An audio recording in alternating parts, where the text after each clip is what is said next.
In this video, I'm gonna talk about how to fix Crimson Desert not launching from the Xbox or Microsoft Store on a PC and how we can fix it. So let's get started.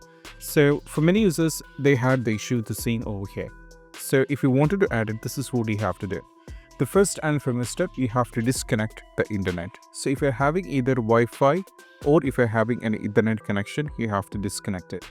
To do so, you have to go over here. I'm having the Ethernet, so I'm going to click on this. Go over here. The first and foremost step, we have to turn off the internet connection. So right now, the Wi-Fi is turned off. I don't have any connection, both the Wi-Fi and Ethernet. After this, you have to launch the game. Now, if you're having the game on the Steam, try launching it from the Steam.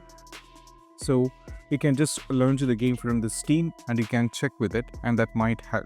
That is what you have to do. And sometimes while you're launching it, what happens is when you launch the game, you might be entering on a black screen. So that is very important. So even when you get into the black screen, just wait for it. After the black screen go away, you have to just turn back the internet. You have to go over here, turn on the internet.